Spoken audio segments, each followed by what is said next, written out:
Let's take a look at today's entertainment headlines with John Katsilometes from the Las Vegas Review-Journal. Actually, the week's headlines. It's been a busy week. Busy week already, yeah. Man, Wayne Newton celebrating 60 years in Las Vegas. 6-0 in Las Vegas. Yeah, he opened on May 16th, 1959 at the Fremont Hotel's Carnival Court Lounge. Wow. Carnival Room, they called it. It was basically a lounge that was behind the bar. Him and his brother Jerry Newton opened then, and he's been performing in some capacity in Las Vegas ever since. I hung out with him Monday night and talked to him a lot about his history in town. Wayne is recovering from back surgery. Okay. He's lost a lot of weight since even these shots. He's down to, what did he say, 175. And very thin, but he put in a very energetic, a really fun show for a packed house there. He's going to have another surgery later this year on his right hip. He's also not ruling out moving back to Shenandoah. Okay. That was one thing that came out of that interview, or possibly, reopening that in some capacity as a public attraction. But I wouldn't be surprised to see the Newtons move back onto the Shenandoah property. And he's still performing at Cleopatra's Barge at Caesar's Palace. What a trooper to come out and do that even after that surgery. I was talking to him afterwards, and I've known Wayne for a long time, and I could tell he was in pain. Like, you can tell, and he was on a cane, but man, he went right through it. He's an old school entertainer, an old throwback showman. Yeah, well, we're happy to have him. Charisma. 60 years in Las Vegas. Yep. It's a big deal.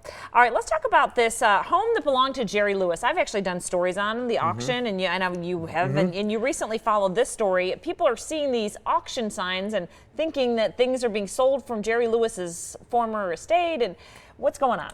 That is everything you said is what is going on. Okay, we know but the it's Lewis not, family. but it's not. We know the Lewis family, and I knew Jerry for a long time leading to his death.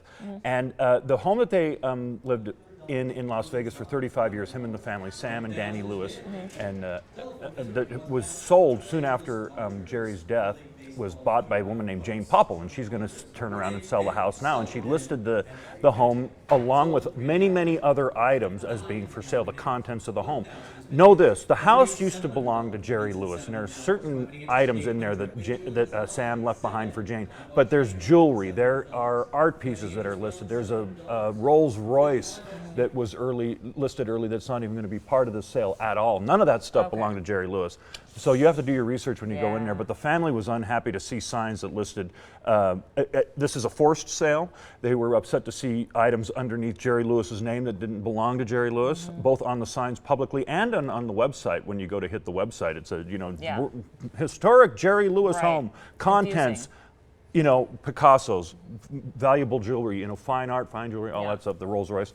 So we had to dig in and make sure that people knew what was and wasn't happening with this sale. And I can tell you that the family's happy for everybody to know the facts about this one. Sure, it's going to be at auction this weekend. Okay, you can read more in your column on that. Real quick, let's talk about Janet Jackson. She opened up Friday. I went along with you, and it was kind of a good time. I'm not going to lie. I was really impressed. I'll tell you, man, people might have lost track of Janet Jackson's power on stage and her history of hits and her regal place in entertainment history in pop culture. The Jackson name still has a lot of equity, artistically, and I was really impressed. She just turned 53.